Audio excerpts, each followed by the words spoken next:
is a reason why these people are putting huge amounts of money into the political system.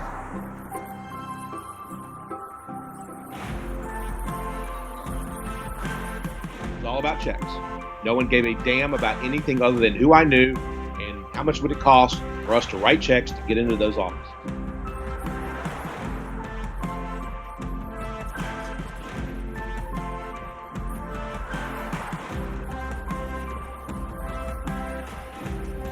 The more money you spend on members of Congress, the more times you get meetings.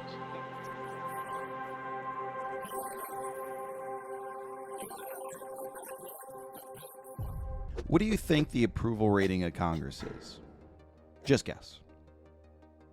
It's 17%. That means that 83% of people think that Congress is doing a terrible job. But I mean, are we surprised? With most of Congress being multi-millionaire out-of-touch elites, it isn't hard to see why Congress has a lower approval rating than cockroaches, traffic jams, and getting a colonoscopy. It just seems like the game is rigged, and they're the ones that are rigging it. I mean, how do you know if a politician is lying? His mouth is moving. Crooked is a politician. These sayings didn't just come out of nowhere. They're there for a reason. The thing about Congress that no one really talks about is they seem to have a disgusting symbiotic relationship with lobbyists. Congressional staff is filled with former lobbyists who go from staffer to lobbyist, back to staffer, back to lobbyist, and around and around and around it goes like some sort of sick merry-go-round. They call this the revolving door of Washington. So, was it always like this? I mean, it's been bad for a really long time, but it got even worse when this guy got elected. This is Newt Gingrich. He was a history professor who came in and changed the game. Representatives, our new speaker, the gentleman from Georgia, Newt Gingrich. He took control of the House for the Republicans for the first time in 40 years in 1994. He turned Congress into a fundraising machine. He made it necessary for Congress to perpetually campaign. He changed the power dynamics. He made it so the Speaker of the House would control everything. They would control the schedule, what bills come to the floor, and who got what committee seats. This was a centralization of power. So the D's changed their ways and played the same game. So how does it work? Members of Congress are handed an assessment card on the House floor. This card lets you know how much money you owe the party bosses. The more you raise, the more valuable you are to the party. You will get a committee seat based on this ability. Committee seats are like gold. The better seat you have, the more power you have. And why do you go into politics? For the power. Money is the McMansion in Sarasota that starts falling apart after 10 years. Power is the old stone building that stands for centuries. Every committee in Congress has a letter grade attached to it. This letter grade is based solely on the seat's ability to fundraise.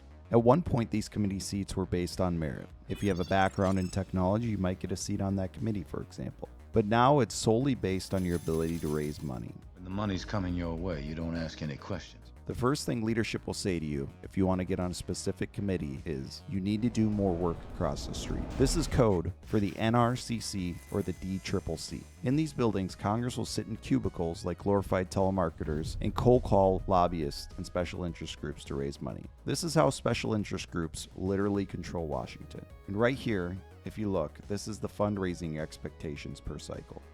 Not only do they have the ear of Congress, but they literally write the bills for them. Here's how it works. These bills are huge, like thousands of pages. These lobbying firms have lawyers on their team. They craft these bills with legalese that most people wouldn't understand. Then they stuff it deep in the bill so that the client of the firm gets exactly what they want. Then they give Congress little to no time to read these bills. When we would become friendly with an office and they were important to us, and the chief of staff was a competent person, I would say, or my staff would say to him or her at some point, you know, when you're done working on the Hill, we'd very much like you to consider coming to work for us. Now, the moment I said that to them, or any of our staff said that to them, that was it. We owned them. This is Jack Abramoff. He is one of the most notorious lobbyists of all time. He was one of the only lobbyists to face legal charges for corrupting public officials, tax evasion, and fraud in the mid-90s. After spending 3.5 years in prison, he exposed Washington for the corrupt swamp it is. They use lots of tactics to get their client's agenda into the bill. So there's some things that they can't do legally. But as Abramoff says, A lot of times they'll find a way around it or completely disregard it. Was all that legal? We would certainly try to make the activity legal if we could. At times we didn't care. There's no real oversight of the lobbying industry. Disclosures are voluntary, and the number of lobbyists punished you could count on one hand. One of the most successful tactics by lobbyists is creating that revolving door. How many congressional offices did you actually own? We probably had very strong influence in 100 offices at a time. Come on. No. 100 offices?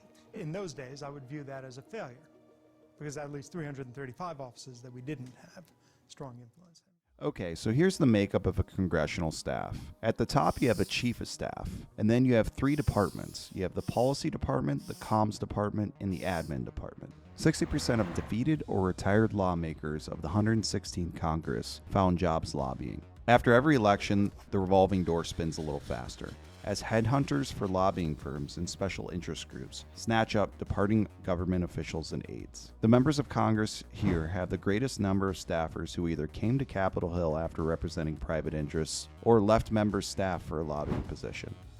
This is K Street in downtown Washington, D.C. It is less than 10 minutes from the Capitol building. This is where all the lobbying firms are. Some lobbyists even own bars and restaurants where they will meet with clients and politicians. This is where the dirty work happens. This is all swampland. They aren't only in Congress, but all throughout Washington. Here's a list of some of the top agencies. All of these firms on K Street are infesting Washington. Because these staffers are making such little money, on average they come from very wealthy or elite families that can afford to subsidize their income. 65% of staffers leave in the first 5 years to lobby where they have the opportunity to make millions. Gentleman from Indiana, Mr. Hollingsworth, is now recognized for 5 minutes. Well, good afternoon. I'm excited to be here with each of you. Before I get started on my questions, Mr. Moynihan, I wanted to let you know, Saruthi, raise your hand, Saruthi. She has been my team member for a couple of years now, but on Monday, she becomes a Bank of America team member, about which she is very, very excited. So I hope you'll take good care of her and know and recognize the talent that she has shown already in our office. I'm sure she'll do the same at Bank of America. We will do that, and her father already works for us, so he'll take care of it. You should have called us. And then when you want to grow as a lobbyist and make more connections, they take a couple of years and go work for a staff. And this is where they run circles around non-revolving door staff because of their connections and their experience on how the machine works. It's a win-win for both parties, and this leads to weeding out non-revolving door staff. Good things happen to good people. Okay, so here's an example. Major airlines spent about $9.5 million on lobbying that perfectly coincided with a federal aid package in the wake of the plague that shall not be named. The result was, in the CARES Act, the airlines received $61 billion Fed funding via grants and loans with no strings attached.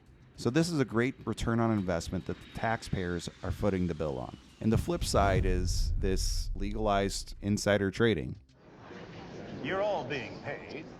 You're all serving some master, each and every one of you, and you Like in May 13, 2022, 400 companies lobbied Congress, with these companies showing up in 92 lawmakers' portfolios. The more an industry lobbied the Congress, the better their returns. The more the company lobbied, the more likely to be held by Congress. Because this is a free market and people, we are a free market economy. They should be able to participate in it. And spending is only going up. Okay, take a look at this. These are the biggest industries that are lobbying. Big pharma, huge real estate conglomerates, and big tech. And all of this is not including dark money. What's dark money, you ask? Dark money is non-disclosed funds. Most money in politics comes from huge corporations with a specific agenda. They have several avenues to hide their money.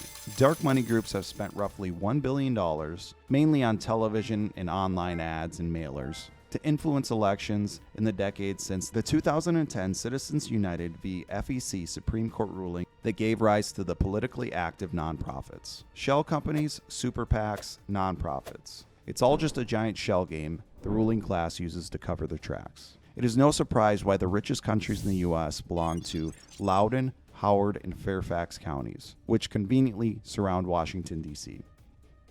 And of the 20 richest counties in the U.S., nearly half of them surround D.C.